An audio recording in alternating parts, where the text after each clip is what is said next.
Alpha Mamadou, sur ce durcissement de la surveillance au sein de la maison centrale. On parlait de l'installation des caméras et autres. Oui. On va aller voir la réponse dans la charte même de la Constitution, puisque ce sont eux, librement, sans consulter le peuple de Guinée, qui ont établi cette charte. En cet article 8, il est clairement dit à l'alinéa 2 qu'aucune situation d'exception ou d'urgence ne justifie la violation des droits humains. Donc il n'y a pas de possibilité qu'il y ait une explication, c'est clair. Et sur la question, quand même, on ne sait pas pourquoi on se plaît à les faire souffrir davantage. Parce que quand une personne est privative, quand on prive quelqu'un de sa liberté, il mérite une attention plus particulière, parce que notre liberté à nous, et la liberté des gens qui sont privés de liberté, ce n'est pas la même chose. Donc il faudrait que quand vous êtes dans un cercle et quand vous le voyez en disant qu'il ne doit pas avoir un téléphone, ça ne se justifie pas forcément.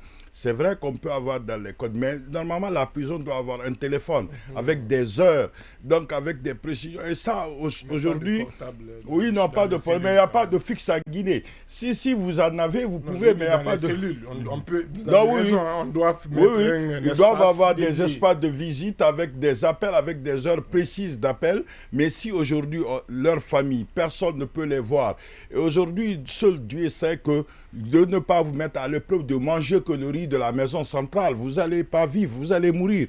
Donc celui qui devait avoir 30 ans, il va avoir 10 ans. Pourtant, il y a des prisonniers qui aujourd'hui, c'est ce qui ça veut dire que l'absence de... Il y a des prisonniers qui ne vivent que de ça. Oui, parce que ce pas des prisonniers qui étaient habitués au luxe, quoi, qui n'ont pas le choix. Mais imaginez que les casseries, les... Non, je ne parle pas de ceci. Mais on dit, on ne rend pas, on parle de tous les prisonniers maintenant.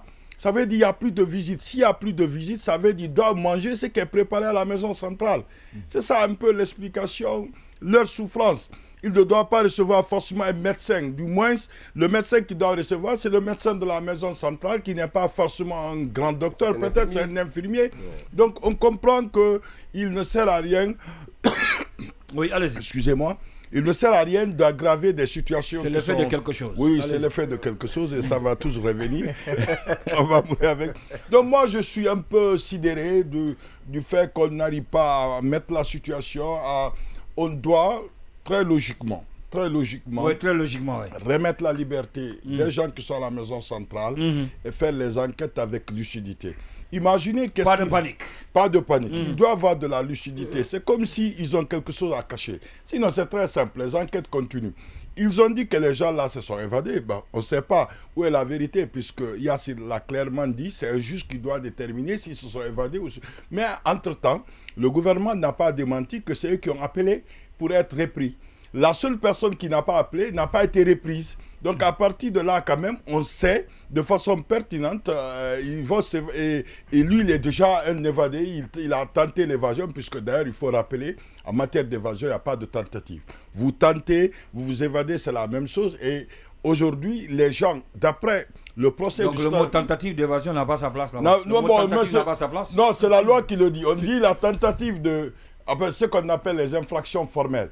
La tentative d'évasion est une évasion. En termes de condamnation, je vois. tu tentais, tu ne réussis pas. C'est déjà consommé. Je pensais que ça, c'était un principe général pour toutes les infractions. Non, c'était pas... Non, il y a des trucs, il y a des infractions pour lesquelles il y a des tentatives. Mais on dit ça et l'empoisonnement, il n'y a pas de tentative. Même si vous donnez... Comme on le dit souvent, l'intention veut mieux que l'action. Voilà, oui, allez-y rapidement, on va terminer. On ne va pas transporter le cours en droit. Mais... Ouais, autant pour moi. Merci. Maintenant, moi, ce que je voudrais que ces gens-là puissent faire, c'est de cadrer, de mettre tout le monde, de mettre toutes les personnes. Et surtout, moi, ma crainte, c'est qu'il faut bénéficier. Il ne faut pas que le lynchage médiatique-là puisse nous amener à violer les droits des gens qu'on accuse aujourd'hui d'être des il faut, parce qu'ils sont dans un autre procès. Ce n'est pas un lynchage, c'est un vernissage. Un vernissage. Avec Charles, il veut donc, faire... Le lynchage médiatique, là, moi je parle, vous savez que les gens, les infractions pour lesquelles ils sont poursuivis pour le stade du 28 septembre, les encourent des peines de perpétuité. Donc ça veut dire ils ont trop de problèmes. Il ne faudrait pas en rajouter, il faut être lucide et traiter le problème avec calme et lucidité et arrêter de... Merci, tu étais le problème avec calme et lucidité. Si on veut que, on va donner la parole à Bailo. Si on veut qu'on arrête d'utiliser les téléphones dans les prisons, la solution est simple. Il faut déjà améliorer les conditions de vie des régisseurs. Parce que c'est un moyen de corruption pour eux. Ouais. C'est-à-dire que quand quelqu'un qui a l'argent est emprisonné là-bas et qu'il a besoin d'un téléphone, il est capable de donner ce qu'il ne touche pas tout le mois. Donc il faut déjà voir leurs conditions de vie. Je n'encourage pas la corruption, mais je suis en train de dire que c'est un facteur qu'il faut voir. La précarité entraîne la corruption. La précarité des gardes pénitentiaires. Oui, Baïla Amadou Traoré. Oui, au fait, justement, là, on parle du droit des détenus, au fait, et c'est bien qu'on en parle. Moi, je suis toujours content lorsqu'on en parle.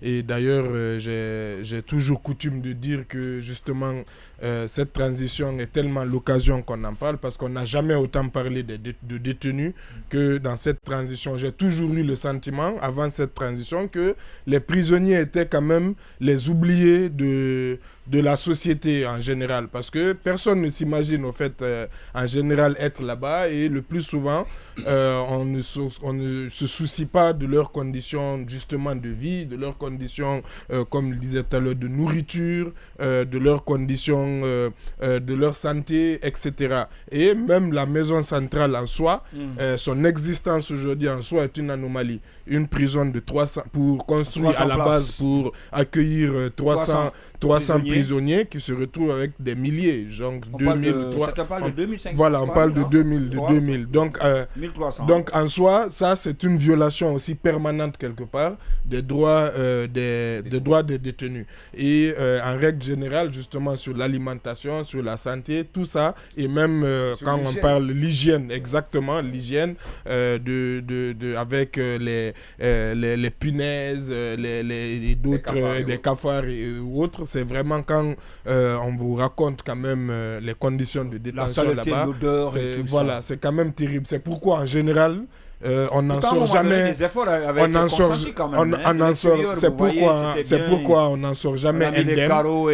C'est pourquoi on n'en sort jamais. C'est pourquoi on n'en sort jamais indemne, et que la plupart des gens qui sortent souvent avec des problèmes de santé. Donc ce que je veux dire, c'est que la situation habituelle est déjà assez difficile comme ça, pour pouvoir normaliser au plus vite cette situation exceptionnelle qui est consécutive à une première quand même dans l'histoire de la maison centrale, enfin en tout cas contemporaine, parce que je sais qu'il y a déjà eu pendant l'agression en 70 attaque de la prison civile, mais à Conakry qu'on attaque une prison comme ça pour libérer 4 des prisonniers VIP aussi célèbres que ça. Il y a eu des militaires qui se sont évadés du côté de la maison centrale avec des armes. On s'est même posé la question où ils ont enlevé ces armes. Ils étaient au nombre de 4 aussi.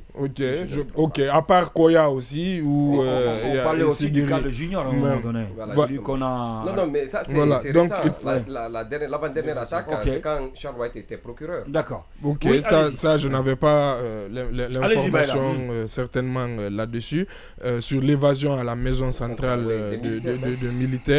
Il y avait eu l'évasion déjà à la maison centrale du Marocco belge, quelque chose comme ça, qui avait été le belgo-marocain qui a été rattrapé. Donc tout ça pour dire qu'il faut exhorter quand même à rapidement normaliser et permettre aux gens de pouvoir non seulement avoir la visite de leur famille et aussi de leurs avocats, et il ne faut pas oublier qu'eux-mêmes sont victimes de ce qui s'est passé parce qu'ils sont traumatisés. Imaginez-vous bien que vous êtes prisonnier, vous êtes assis, et à 4 h du matin vous entendez des tirs, il y a déjà eux aussi et leurs familles qui sont à l'extérieur ont aussi d'autant plus, après ce qui s'est passé, ont certainement d'autant plus envie et d'autant plus besoin d'avoir de leurs nouvelles. Donc c'est une situation qu'il faut au plus vite revoir. Maintenant, pour revenir sur la question rapidement, en tout cas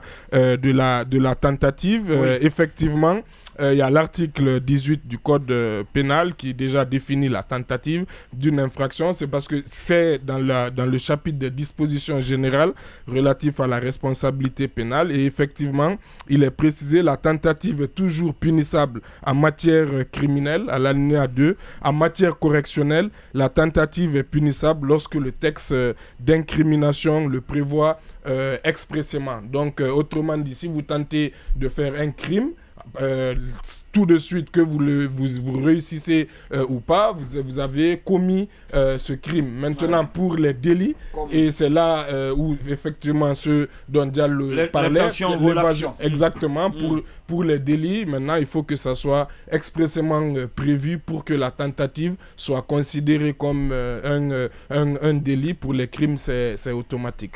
Pour les crimes, c'est automatique. On va entamer